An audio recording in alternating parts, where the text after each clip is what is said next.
Please work, please work, please work. Yes, it did work this time. Okay, let me go here. And I got the notification as well. Going to delete the one that didn't work. My 25-second one.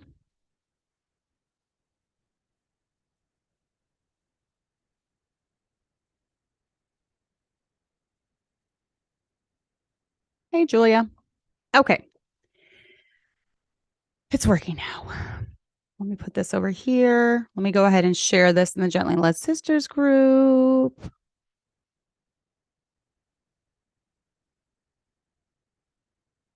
At least it only took one time of it not working this time.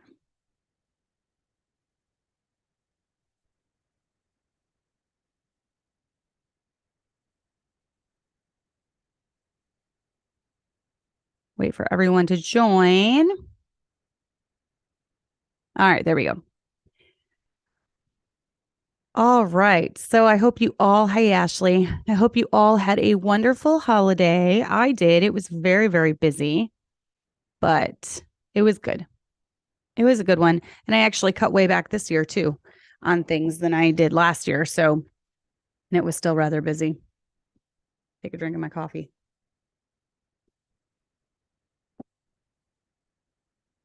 Okay. So this week, I had the bright idea of for this year. I was thinking we were discussing goals and different things with some of my friends this morning. And for me, when it comes to New Year's goals, I'm a very motivated person, anyways. So I don't tend to make a whole lot of New Year's resolutions and different things like that because I'm always trying to better myself as a person, as a mom, as a wife, as a friend, as everything. And so I don't really, I don't ascribe to this whole new year, new me thing because I'm always just trying to be better at things. And then even with fitness goals and things, I've been reaching them since July. So it's not like I'm going to start working out in the gym when I haven't been, because I have been pretty much 3 to 5 times a week since July. So that doesn't really need any work either. But I figured I was kind of thinking of GLS for this year and what are some things that I can try to do this year. And I thought of a better way to structure things when it comes to topics and different things. And, we could do, unlike if we have 5 weeks or 5 Mondays in a month, we could do a throw topic in there like question and answers or something like that. But pretty much I want to have 12 main subjects that I'm going to be focusing on this year. And I'm going to spend a month on those. And in that month, I want to try to get one guest to talk about that subject in particular. So for the month of January, since I already had received a question regarding this topic, I decided to just focus on marriage for January. I probably should have saved it for February because that's the love month, but I just went ahead and decided to do it for January. I had a question last week. Someone left a comment and I read all my comments. So if you leave a comment asking me something, I will definitely try to answer it. I will try to address it. Someone left a comment asking if I could please talk about resolving conflict in marriage. And I thought that was a really good idea. And I do feel as if many people don't know how relationships work or they're not doing relationships well. And especially when it comes to marriage, there's a lot of very, very unhealthy marriages out there. And as Christians, we're called to be better in this area. And unfortunately, we're not doing much better because the divorce rate is still between 50 and 60% per for all marriages, even in the Christian community. And that's a shame.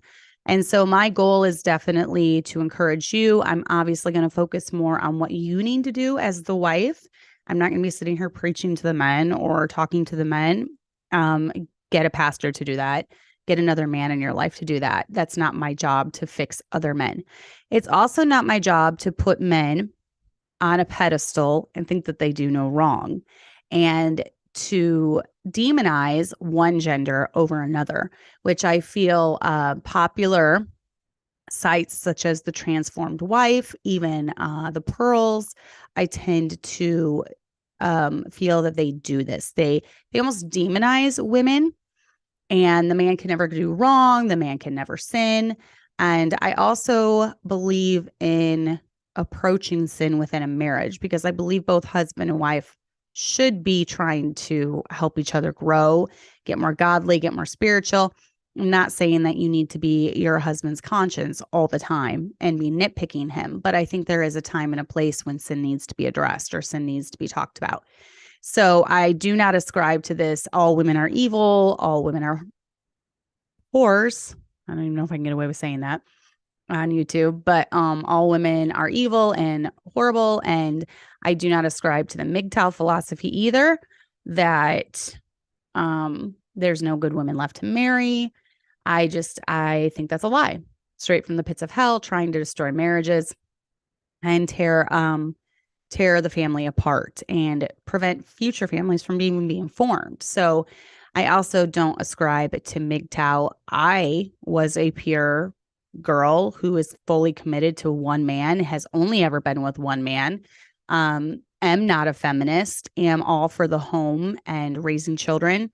So for people to say that women like me don't exist, that is a flat out lie. We do exist. I encounter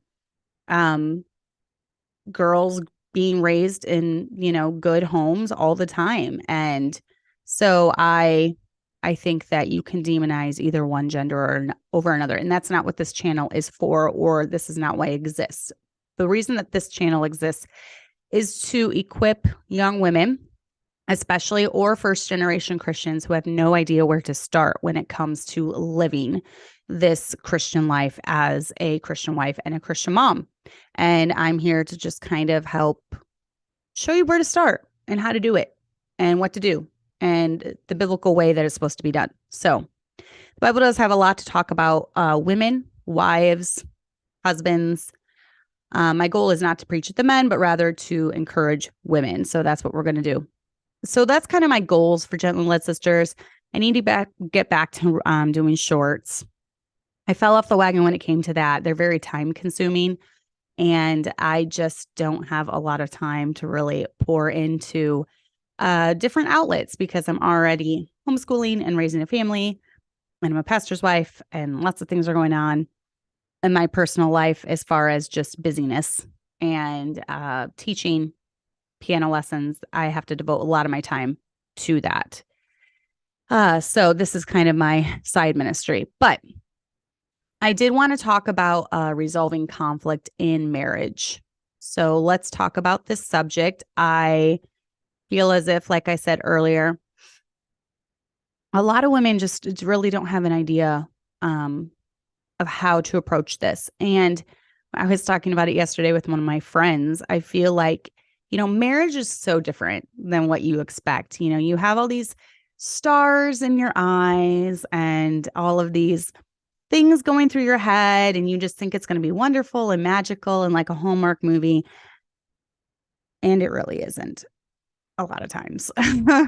And so you quickly find that out after you're married. But I actually wrote an article that I kind of wanted to read, and I'm going to start off with this, and then we'll kind of go into the specifics of how to resolve conflict. And if you have any questions about this or regarding this topic, please leave them, and I will try to address them in the live chat. I have the live chat pulled up so I can see it, and I will try to address it if it pops up. I have a few things I'm going to go over, such as resolving conflict when it comes to finances, physical conflict, such as like disagreements with physical stuff. I'm not talking about like abuse. I'm talking about the physical relationship. Family planning. I'm going to touch on that because I know that's very controversial, and it's actually been asked about quite a bit in the Gently Led Sisters group. It's been touched on, and I've given my opinion when it comes to that, and I'll give it again. And I don't care if it's not mainstream or popular in any circle. It's the belief I hold to, and I'm going to give it. So, but let me go ahead and read this this post that I wrote. I've just been thinking a lot about marriage and stuff. I have adult kids in relationships right now, and so I'm always kind of thinking about this. Marriage should get better as you age with the person you have chosen in life. I know mine has, but it hasn't always been easy. I've learned a lot along the way. My husband has learned a lot along the way. We have both matured and grown up together as I have been pondering our life together, and it will be our 23rd anniversary in a few months in April. And watching my adult kids in relationships, I thought I would jot down some things I have learned. And maybe this will be a help to newlyweds. Maybe it will help to younger wives. When a girl is born and she has a good dad, which I did, she has an automatic trust in him. Even kids with bad parents want to trust and love their parents. If they don't get that as a young child, it creates a void and a need for that elsewhere. But if a girl has a good dad who loves her, provides for her, and cherishes her, it creates a strong, self-confident woman. She looks to him for guidance and she trusts that he loves her and wants what is best for her. She meets a young man who loves the Lord and falls in love with him. They plan their marriage, and with stars in their eyes and wings under their feet, they get married and start a family. She enters into the marriage having the model of her mom and dad's marriage to compare it to. The problem is, it's not her dad, and she doesn't have automatic trust built in her for her new husband. She begins to doubt the decisions he makes. Maybe he's a little immature, which most young men are to some extent. Maybe he doesn't do things exactly like her parents would. He has been raised in a different home than her with a different background, and now two worlds collide into one flesh. If she isn't careful, and if he isn't careful, things will be said and bitterness will grow and the home will become a war zone. Marriage doesn't mean that you have an automatic happily ever after. I feel like my life is happily ever after now, but it's taken years of work, growing, and loving to get to this point. I'm going to list some things that I wish someone older than me had told me when I married my Prince Charming. So this next section is for young wives. To young wives, let your husband make mistakes without holding it over his head. Learn to just keep quiet if you don't necessarily agree with something he's doing and let things go. He'll learn. He yearns for someone to love him unconditionally without berating him for his character flaws or constantly bringing up his mistakes and past failures. You set the tone in the home. If you're on edge and unhappy, chances are he will be too. Let him have a hobby. Let him have some space, but let him know he is your whole world too. Do the housework and menial tasks of the home when he is gone, and when he gets home, talk to him. Let him know he is the most important person in the world to you. Don't ever be passive-aggressive or give him the silent treatment. This is a huge pet peeve of mine. This is childish. You should be able to talk openly and honestly with each other about conflict.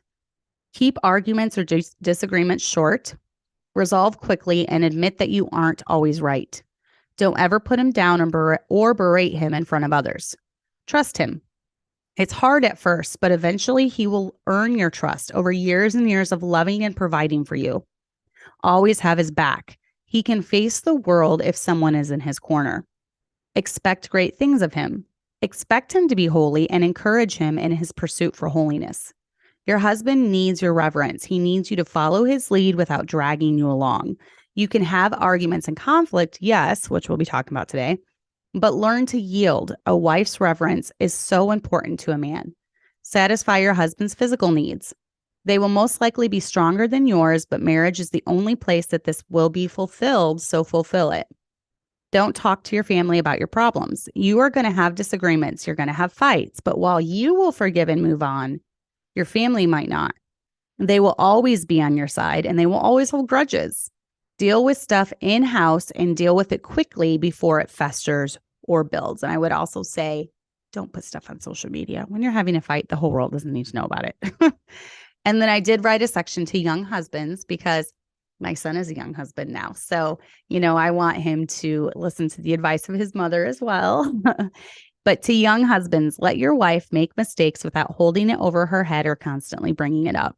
Love her deeply. Love her more than your flesh. Put her needs above your needs. Recognize she's not a man. She's a woman with complex feelings and, yes, raging hormones at times. Resolve that you will not say harmful things. To me, words are very important. And when someone says something hurtful to me, it's very difficult for me to just move on and forget it. This includes little digs and spiteful things muttered, even if joking. Learn her personality and learn which buttons not to push. Learn her love language and fill her love tank. There's a lot of women out there that are against this love language stuff. And I think that's ridiculous because I think it's good for everyone to know what makes your spouse feel loved for both male and female. So I don't understand why that would be stupid to learn a love language. But anyways, I digress. Work hard, work to provide a good life for her.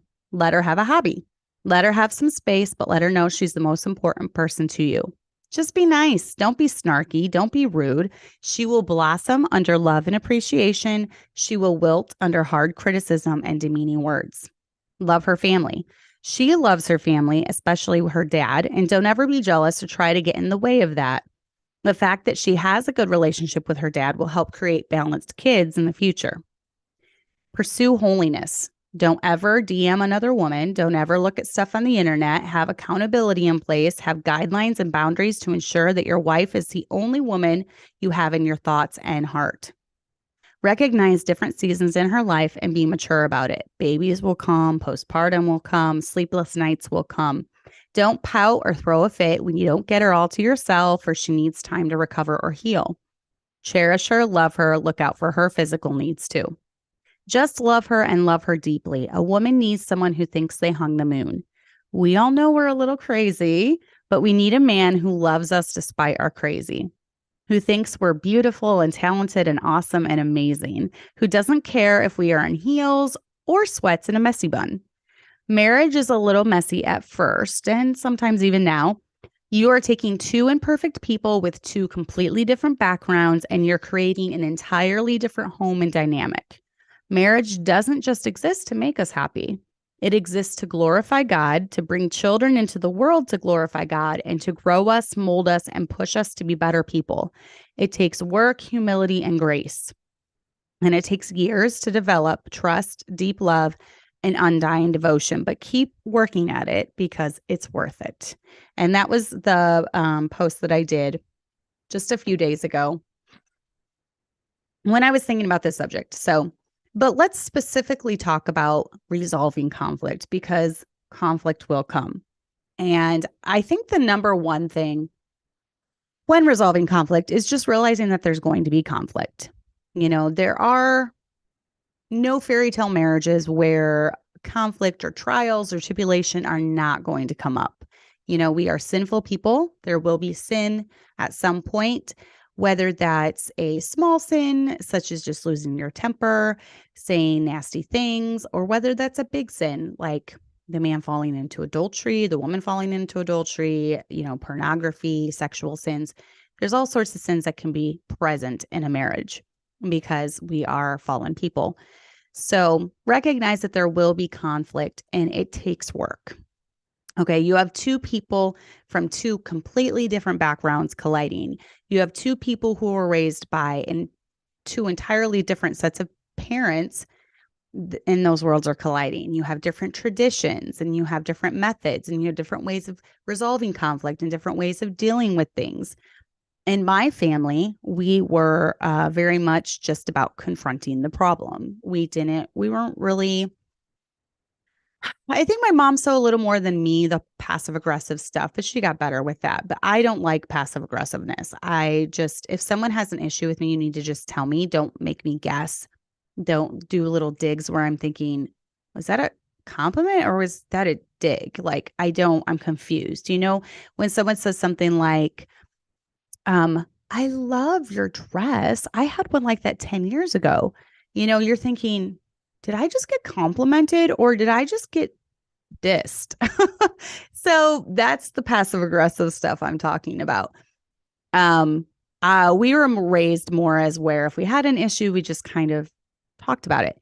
Now, my husband was not. He was raised more where they just didn't address conflict very much. They kind of just swept it under the rug when it came to disagreements and things.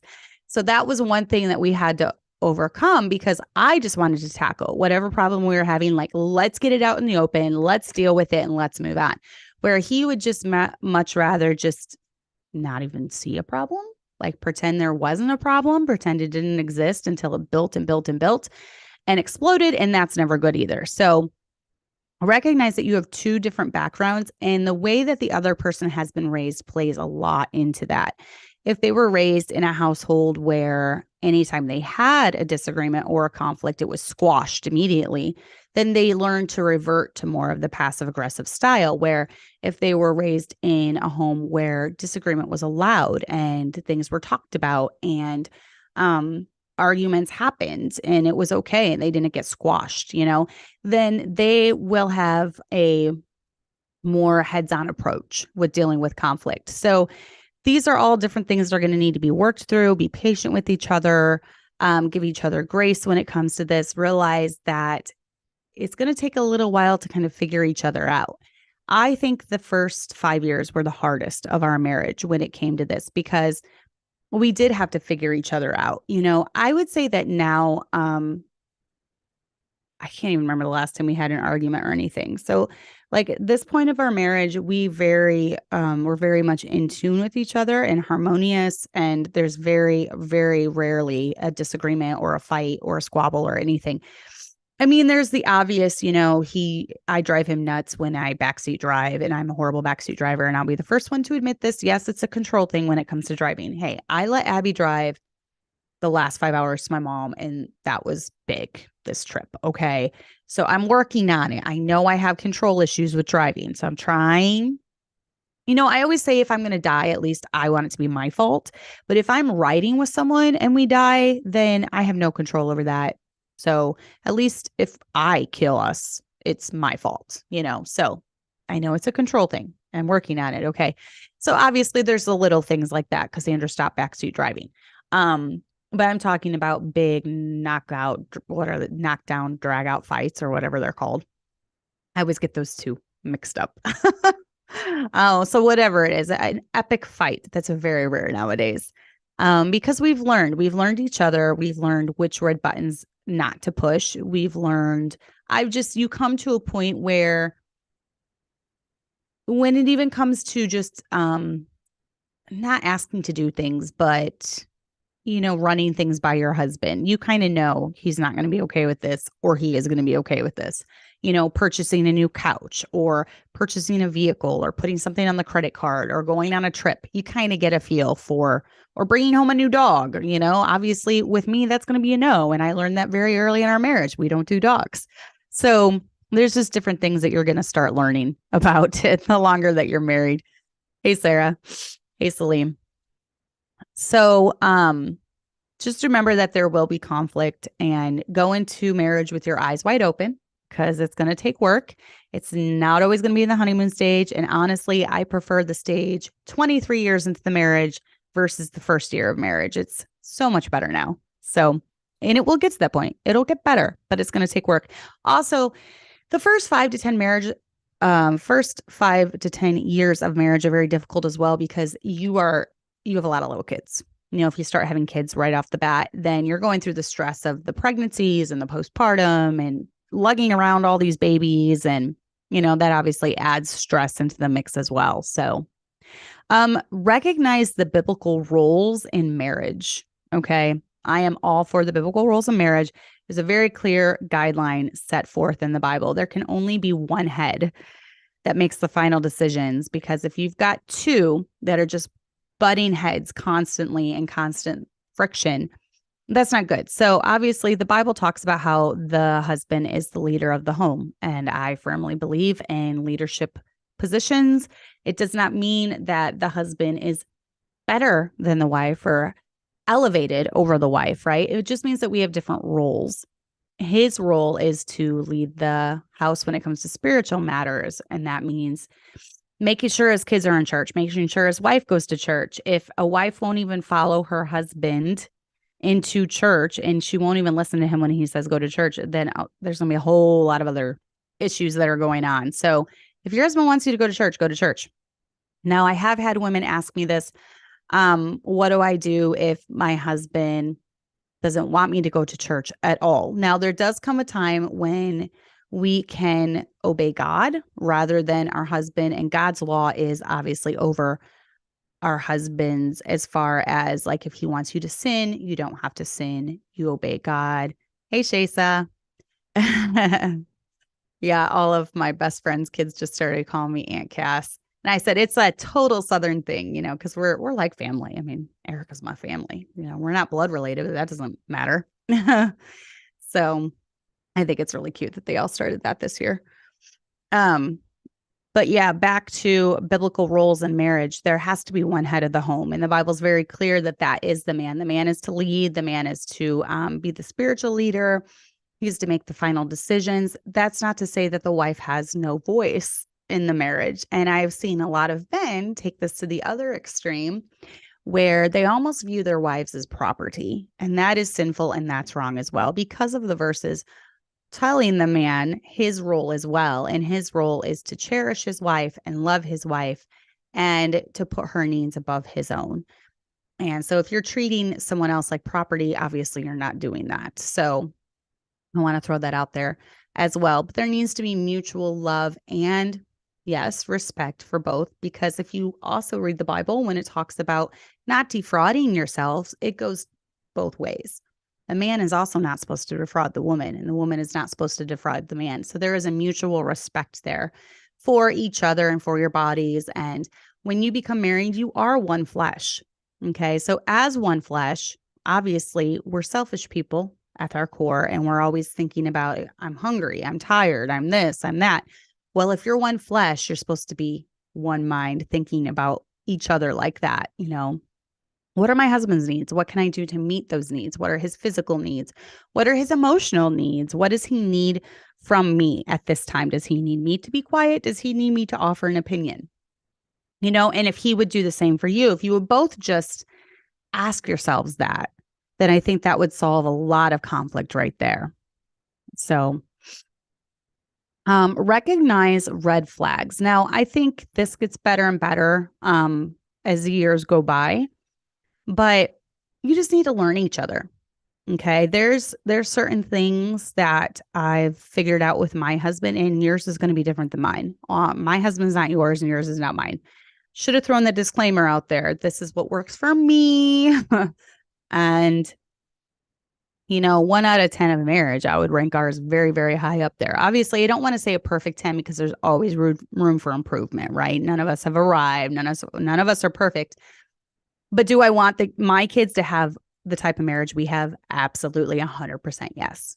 I want my kids, I'm praying that they have the kind of marriage that I have because I am so very happy. And I know my husband is so very happy. And I want that for my kids. So, one of the things that we've done is we've learned each other very well. Okay. So obviously my husband doesn't like backseat driving. So I need to do good about not harping on him so much about his driving. There's some things like laundry is a red button issue for me. I do not like it when he starts complaining about laundry. Like, I can't find anything. Where are my socks? It makes it seem like laundry is never done. And I don't like that. So laundry has always been a red button issue with me. And I think too, because it's like a never ending cycle. So because it's being done like every single day in our house, when someone says something about it, it kind of just angers me because it's always being done. It never ends. And so, yeah, everyone's trying to keep up with the laundry. Everyone's trying. Celine, we did not instantly hit it off when we first met. No. He drove me nuts, honestly. And we butted heads because we're both firstborns and we're both highly competitive and we're still highly competitive. And hey, a little bit of competition makes marriage fun sometimes, right? That's what I say anyways. But no, it wasn't until about 2 years after we met where we started liking each other.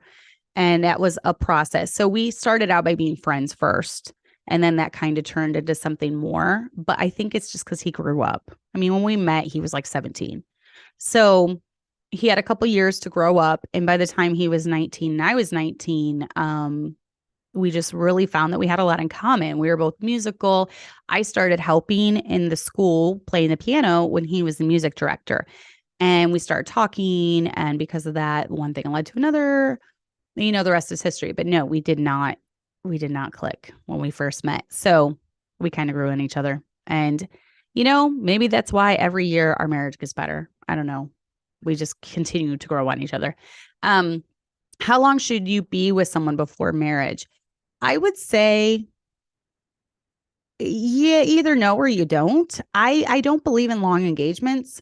But I do believe in taking the time to really make sure that this is it, because once you make those vows, you need to follow through and you need to make it work. So, um, 1.5 years is pretty long after a proposal. I would say once you get proposed to, I would do 3 to 6 months for an engagement. If you know, you know. If you're asking someone to marry you, you obviously know this is the person. So make it short. That would be my suggestion, just from everything I've seen and observed and learned over the years. With the red flags, learn to just decide to do whatever you need to do to keep the peace in the home. You don't want your kids being raised in a war zone. I think that's one of the biggest reasons we're losing kids. And we are raising kids that don't want anything to do with marriage. We're raising kids that don't want this type of lifestyle, because why would they want to have a war zone for a home? Why would they want marriage if your marriage is terrible? Why would they want marriage if you're constantly fighting and screaming and throwing things at each other? Might as well just go shack up with some girl and get the physical benefits without being tied down for the rest of your life. So you have to have a happy home.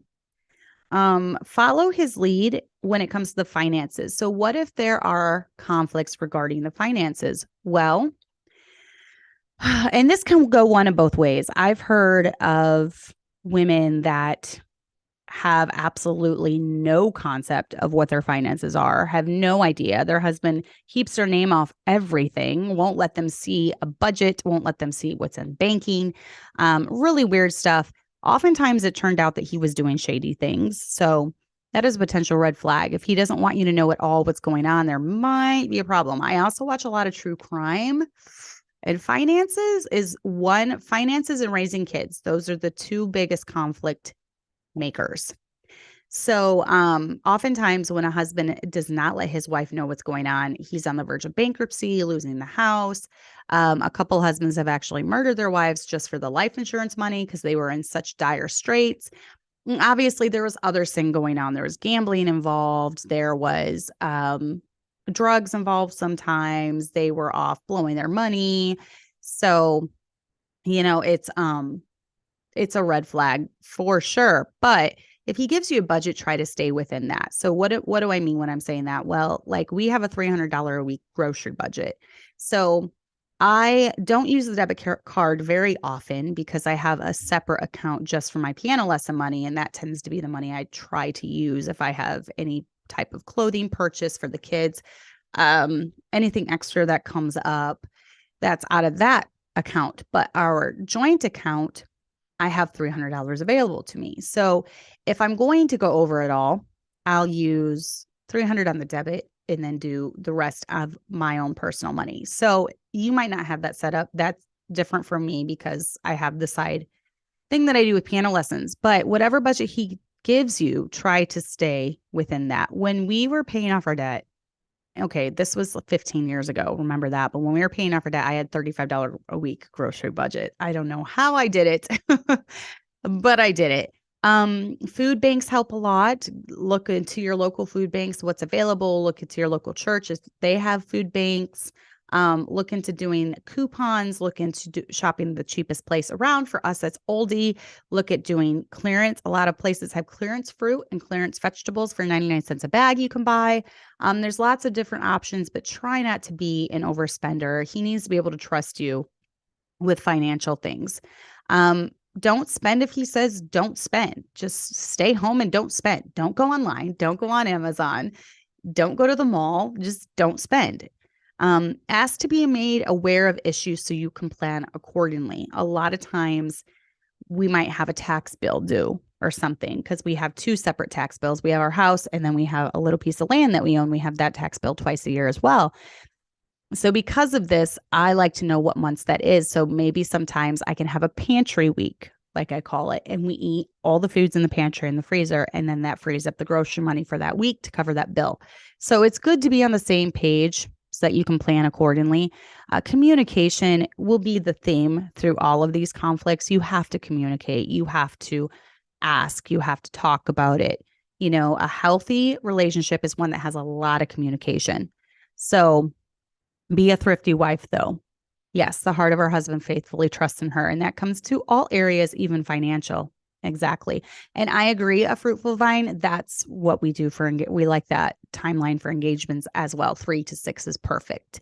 And that's the thing too, the fornication, because when you do things the way that we do it, and you're not kissing and you're not sleeping together until after the wedding, until after the I do, then if you keep it a shorter time, that's limiting the, time of temptation or whatever. But I also think it's good in a way too, where the man can prove that he can withstand it, during that time. It shows that he is faithful and he can control his body and he can control his desires and everything. So it's good to have a little time, but not too much. Oh, Julia, I did that on the way back. I had to give up my phone a few times just to keep them occupied. So, hey, Kaylin, how do I travel with a big family? A lot of sweat, blood, and tears. Not really, but kind of. It's not my favorite thing. I'll just say that. Okay, so then what about when it comes to, and then I just want to throw into with the finances. Um, it is his job to be the main provider. I know we're in 2024 now, and they're trying to blur the line between the main breadwinner or not. And I still believe in the man being the one to provide, though, just as God told him in the Garden of Eden. I still believe in that. And so my husband is the main breadwinner. So when it comes to that, I have to trust him. And this has been one thing that's been hard for me. Women like stability. And we like to know that we're never going to have to worry about groceries and money and all this stuff. We crave that, right? So this is another area of control where I've had to learn, and he's earned my trust. Through the years, we've been able to pay all our bills. We've been able to raise our family. We've been able to do so many things on our tiny budget that not many people can, because of being very careful and being very, very intentional about things. And we've never had to miss tithe. We've never had to miss paying bills.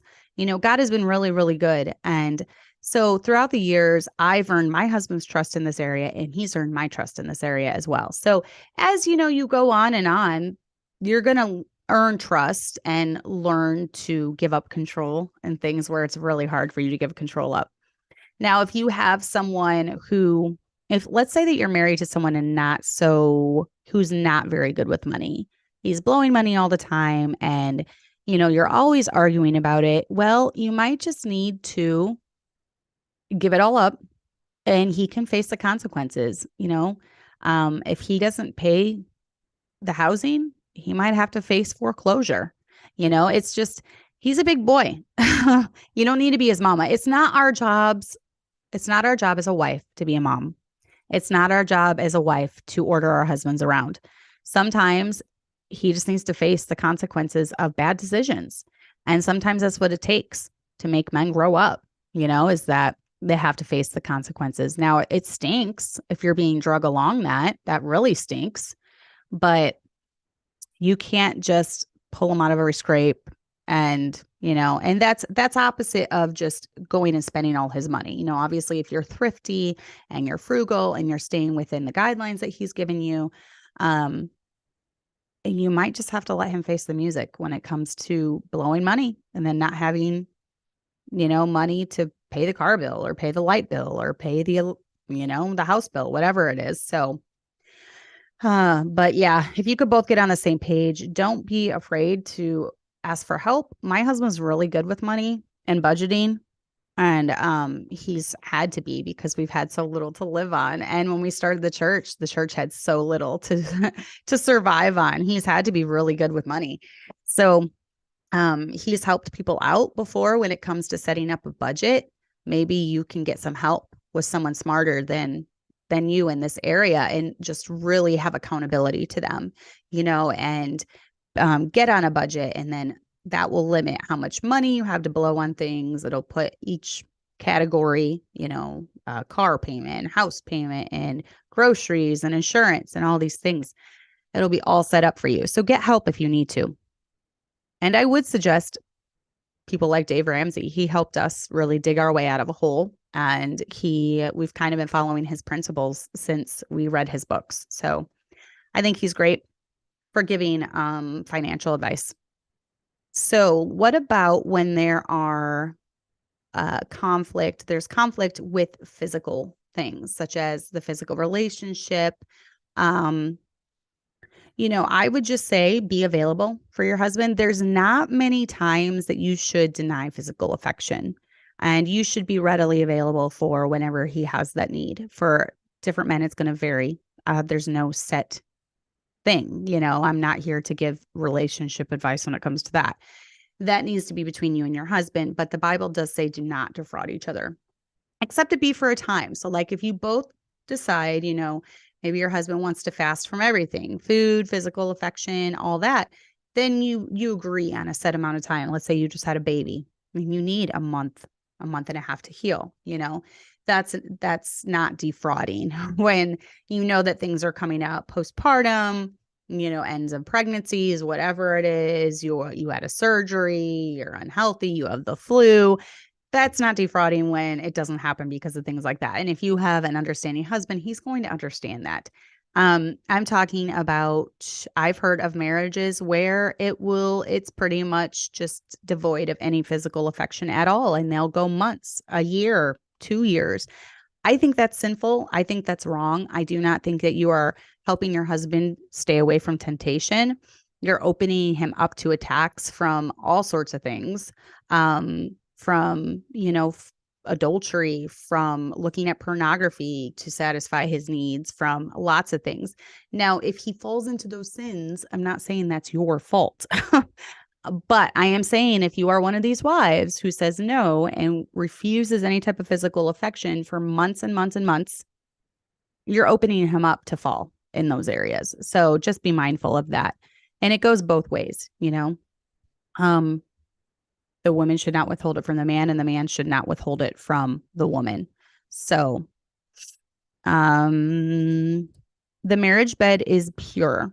So if it's not a sin, it's okay to do whatever. And it's up to each married couple to decide that. I'm not going to sit here and give you a checklist. So I would say, though, be careful following advice when it comes to this subject from the unsaved, from anyone saved, and I would suggest do not look things up on the internet. Be very careful looking things up, because that can lead you down a path that will go into watching things that are sinful, watching things, reading things, etc., that are sinful. The physical connection between a husband and a wife is not just for making babies. Scientific studies show that it releases oxytocin, and it's good to feel connected with your spouse.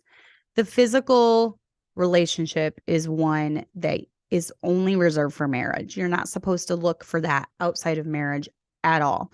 So because of this, you need to take it very, very, you need to think that it's very important. You need to take it very seriously. And I would be careful with, just treating it flippantly. I think Christian wives really need to get back to, and I think this has part to do with reverencing our husbands, and just fulfilling his need, whether that's emotional connection or physical connection. We are the only ones he's supposed to get that from. So we need to be there, and we need to be available. And I will go blue in the face telling every young wife to do that. And is it easy all the time? Absolutely not. You know how it is as a mom, you get completely touched out. In fact, sometimes I will be like, okay, I'm done. I can't. I'm done. I'm touched out. I'm done. So can you please put these babies to bed? I can't. I have to go to my room for a minute. I'm touched out. We get completely touched out. And I understand that sometimes we have to be intentional about it. We have to schedule time. We have to make time. But do it, please, because you need that connection with your husband. You really, really need it. And it's so vitally important to have that in a marriage, because you cannot get that anywhere else.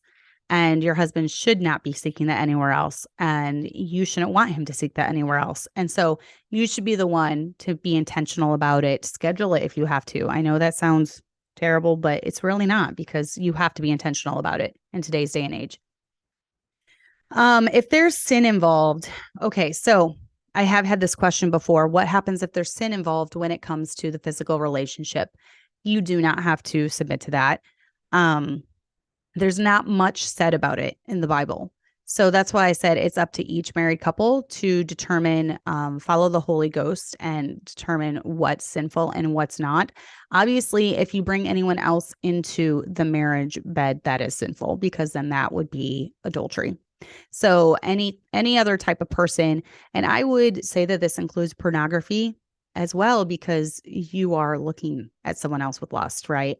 So that's a sin. Definitely pornography is a sin. Bringing anyone else into the marriage relationship is a sin, and you do not have to abide by that.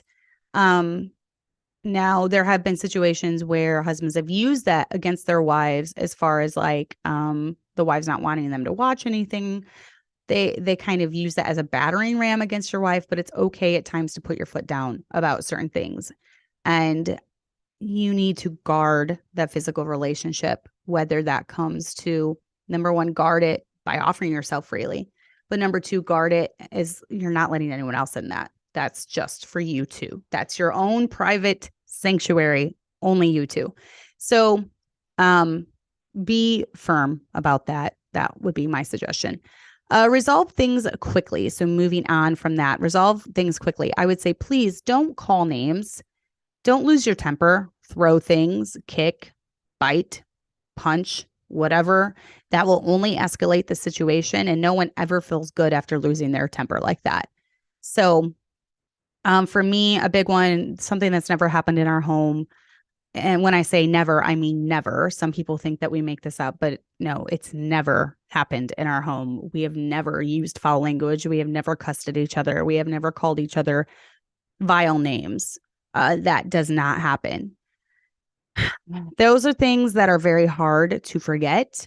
If my husband was calling me a vile name, I'm not going to feel very loved by him. If I'm calling him horrible names, he's not going to feel very loved for me. If I'm cussing him out, he's not going to feel very loved. If he's cussing me out, I'm not going to feel very loved. And also our children are going to learn from that example. So those are some things that have never happened in our home. We've never thrown things. We've never hit anything. We've never punched holes in the wall. We've never screamed and obscenities at each other. That's just never, in 23 years almost, never happened in our home. And I'm going to strive to keep it that way. I don't ever want my kids to see that. So try not to have nasty fights like that. If you are a yeller or a screamer or a thrower at her, don't do it in front of the kids. Go in your room, shut the door, lock it, put a really loud movie on for them to watch and have at it. But try not to let your kids see that. Yeah. No, I can't either, Sarah. That would just be, like I said, words are very, very important to me. The written word, the spoken word, very important to me. So for someone to use words as a weapon against me, it would be very detrimental to our relationship. But I think as wives, we hold a lot of power in our tongue as well. We can belittle our husbands. We can cut them down. We can call them names. And that will do a lot to him and do a lot to how he feels towards you. And I want my husband to think good thoughts when he thinks about me, not think, oh, what a horrible nag of a wife. So you have to be really careful with words. I'm going to talk very briefly about this. There have been a lot of discrepancies about family planning. And I've had this question quite often in our group. Is family planning a sin? And I want a baby, but my husband doesn't want a baby. What do I do? Listen to your husband, please. Listen to your husband. This can cause so much conflict. Remember what I said, financial and raising children. Those are two of the biggest conflict makers in marriage. Your husband is going to be that one providing for that baby, especially if you're a stay-at-home mom. He has to figure out how to pay the bills. He has to figure out how to put food in that baby's mouth. He has to figure out how to keep a roof over that baby's head. If he wants 5, go for it. If he wants 10, go for it. If he wants 15, go for it. But if he only wants 3, and you intentionally deceive him to get pregnant again, or, when I say deceive, I mean, if you're using some type of barrier method or natural family planning, and he's just like, I'm not talking about sin, like the IUD or the abortion pill that will abort a baby. I'm not talking about that. You can put your foot down about that. You can say, no, I'm not doing something that will cause an abortion, because that is a sin. I'm talking about non-sinful. And I don't believe those methods are sinful, because you are not aborting a fertilized egg, because we believe life begins at conception. And because of this, we have to be intentional about not using things that will abort a fertilized egg. But I also believe that God designed our bodies in such a miraculous way that we can tell what's going on when, and he did not do that on accident. And if you look at the Bible, you notice there's different times where women they wanted a baby, and they knew what time of the month to lay with their husband because of the way God made our bodies. So I don't think that's an accident. I personally don't see anything sinful with that. But once again, this comes down to what you and your husband have decided. And I think it's very selfish of a man to expect his wife, especially if she's not on board, to just have a baby every single year, because the way our food is now, and I'm going to say, I think this is different than in the Bible times. The way our food is now with so many hormones and things in it, I believe that it causes us to, first of all, with girls, start their cycles earlier, because we have so many growth hormones and different puberty things in our food. And I also think that it affects how long we go without cycles after our babies. So for some women, the lamb method does not work, where they nurse around the clock. I know for me, it didn't. I would start my cycle very soon after giving birth. So for some women, it doesn't. And I think that's directly related to our food. I think in the Bible days, it did. I think they would go 2 or 3 years, which would give their bodies time to rest and time to heal. But because we live in such a fallen world and such a world full of pesticides and hormonal things that they put into our food, I believe it speeds up that process. And so then if you have a woman that's the lamb method is not working for, but they're against all forms of any type of family planning, she's going to be having a baby every year until probably her uterus is going to fall out. And that sounds graphic, but it has happened to many women that I know of in my lifetime who they just every 9 months they're pregnant, having a baby every 9 months. They don't even get a break. And they're just, some babies are born the same year, and they're just, over and over and over and over again until finally their body gives out. So if you want to be there to raise all those children, there's some things that you need to think about. Okay. That's my opinion. It's not very popular, but that's how I feel about it. And I've always said that, and I will continue to say that based off of things I have observed in my own life, based off of personal conviction, and based off of things that they did in the Bible. So the Bible's very quiet when it comes to this. Yes, it says children are a blessing, but I do not believe you are in sin for refusing a blessing for a time to allow your body to receive another blessing down the road. Okay, because we're here for the long haul. We want to raise these kids. We want to be here until they're grown. We don't want to just have 10 in 10 years and then poop out because our body dies on us because we put it through so much. So, but all that to say, if your husband is like, honey, you need a rest. We've had 5 babies in 5 years, and you have dark, your health is horrible. Your uterus is about to give out. You're doing awful. We need a rest. Listen to his advice. He's looking out for you physically. He's looking out for you mentally. He's looking out for you emotionally, and just trust him. Trust him when it comes to this. If he says, I really don't think you should have another one right now, listen to him, follow his lead. Do you trust him or do you not? Are you going to give up control in this area or are you not? This just all comes down to whether or not you're willing to follow through on what you say. So yes, I agree, Sarah. She said, we need to be good stewards of our bodies. God gave us a physical temple that needs to be kept up. And I am all for having big families. I have 8. I've had 11 pregnancies. I had 3 miscarriages. I've had 8 babies and over 10 pregnancies. So do not say that I'm a feminist who doesn't believe in having lots of kids, because I do. I believe that kids are a blessing, but I also believe in being wise stewards of our health and the bodies that the Lord has given us. And I think he put certain things in place so that we have an idea of what's going on. So that's what I wanted to say about that. But how do we approach a husband about sin? And I'm going to wrap this up quickly because, speaking of, I'm going on a date with my husband tonight. So I need to wrap it up. But I believe that as husbands and wives, we're here to sharpen each other. We're here to encourage each other to grow in holiness and spirituality. And you can thoughtfully and carefully explain how you feel about a situation. You don't need to turn a blind eye to it. You can definitely approach it. What if it comes to abuse? And I will always say this too. I don't care if it's not popular. If you are being abused physically, then you need to get help. He needs not to be in the house. If he is abusing physically your children, you need to call the police and you need to get a restraining order and you need to get his sorry behind thrown into jail. So if there is any sort of abuse at all, you need to be safe. I believe wholeheartedly in legal separation.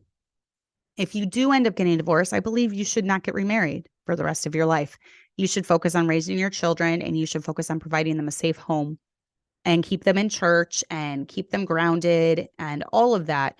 But I do not believe in staying with a physically abusive man. So I want to put that out there too. So what if he wants you to sin? What if he wants you to rob a bank? What if he wants you to do something sexually immoral? You do not have to listen to that. That's when God's law comes into effect and you obey God over the authority of your husband. But if everything he asks you to do is within his means and is biblical, within it's legal, then you need to do that. Okay. You need to.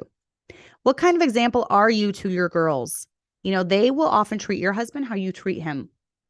Show them conflict resolution methods. Show them how to talk respectfully while disagreeing, because it can be done, because I do it often. So show them how you can talk respectfully to each other, both of you, and resolve conflict. At the end of the day, I try to yield to what my husband wants. I don't want friction in the home. I recognize him as the leader of the home. I trust him with my whole heart, and I'm going to do what he says to do.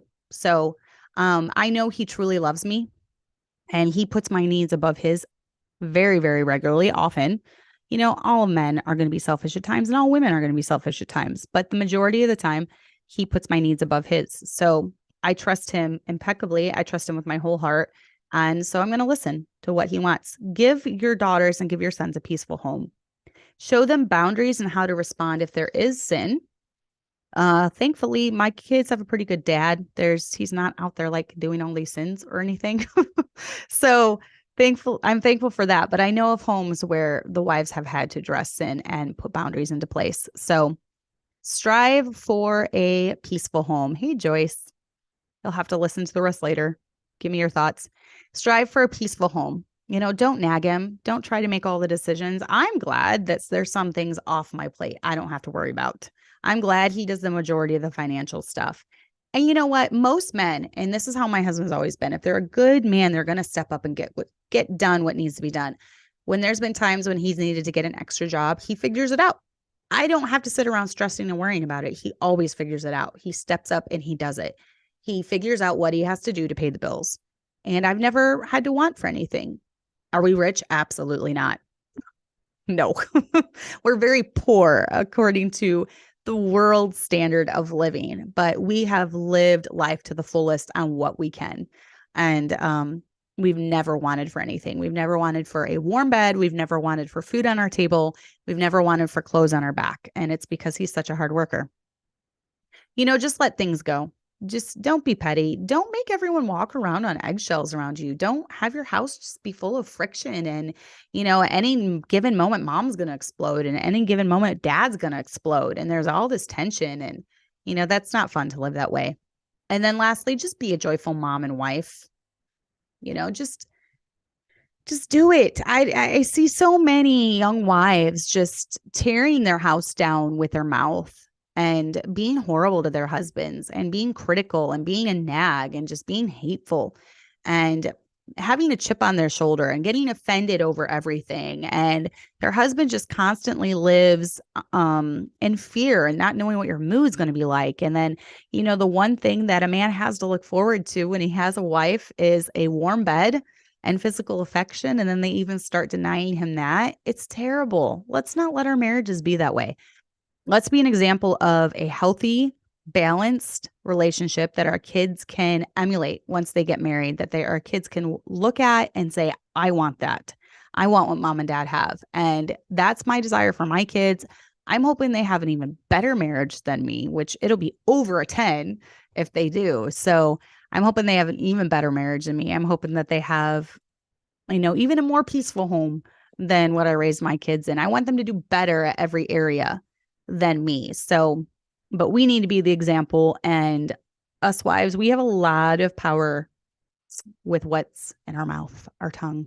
We have a lot of power. We can either encourage our husbands or tear him down little by little, bit by bit. And you never want to be like the Harriet Olsen, right? That's just so horrible to Nels all the time and just so degrading and just nitpicking everything he does and yelling at him and nothing's ever good enough. And you saw how Nels got. He was just very resigned to his fate. We don't want our husbands just resigned to living with us for the rest of their lives. We want an abundant, happy, joyful marriage. So I hope that helps. And I will let you go. We'll speak about something next week. If you have any comments about what you want to learn or what do you want to talk about when it comes to marriage? Because I want to do the next 3 weeks on this topic. So anything related to marriage, I kind of covered a lot of it today, but anything related to marriage, go ahead and ask away and I'll try to get to it. So I hope you ladies have a good week.